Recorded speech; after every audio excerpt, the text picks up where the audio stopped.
જામનગર ખાતે નવરાત્રી એક્ઝિબિશનનું મહિલાઓ દ્વારા આયોજન કરાયું હતું તેમજ પોતાની કલા અને કુશળતાનું પ્રદર્શન કરાયું હતું। આ એક્ઝિબિશનમાં ધારાસભ્ય રીવાબા જાડેજાએ પણ ઉપસ્થિતિ આપી હતી। એક્ઝિબિશનમાં 72 જેટલા સ્ટોલ લગાવવામાં આવ્યા હતા, જેમાં મહિલાઓએ પોતાના હાથથી બનાવેલી વિવિધ વસ્તુઓનું પ્રદર્શન કર્યું હતું। ખાસ કરીને ઘરઘરાવ વ્યવસાય કરતી મહિલાઓને એક્ઝિબિશનમાં સ્ટોલ ફાળવવામાં આવ્યા હતા, જેથી તેઓ પોતાના ઉત્પાદનોને વેચી શકે અને આર્થિક રીતે સ્વનિર્ભર બની શકે। નમસ્કાર, જય માતાજી। મારા માતૃશક્તિ ચેરિટેબલ ટ્રસ્ટના માધ્યમથી આજે એક નવરાત્રિનું ભવ્ય એક્ઝિબિશન છે એનું આયોજન કરવામાં આવેલું છે।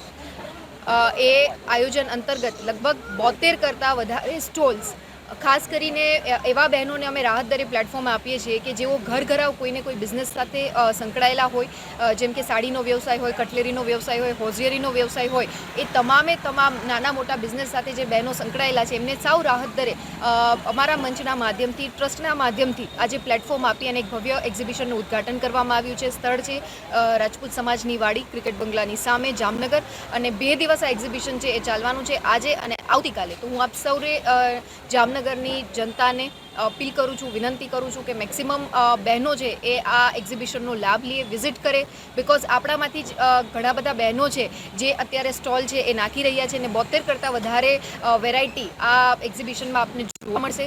અને અમારા ટ્રસ્ટના માધ્યમથી મારા સાથી ટ્રસ્ટી છે રીટાબા, મીરાબા, પૂર્ણાબા, તેમજ પૂરી કમિટી, શ્રી માતૃશક્તિ ચેરિટેબલ ટ્રસ્ટની પૂરી કમિટી આમાં ખૂબ મહેનત કરી છે। એટલે બહેનો સંચાલિત આ ટ્રસ્ટ છે અને બહેનો દ્વારા એક બહેનોને પ્લેટફોર્મ મળે એ માટે અમે ખૂબ જહેમત ઉઠાવી છે। તો માટે હું જામનગરની જનતાને ભાવભર્યું આમંત્રણ પાઠવું છું કે આપ સૌ આપના પરિવાર સાથે આ એક્ઝિબિશનની મુલાકાત અવશ્ય લો।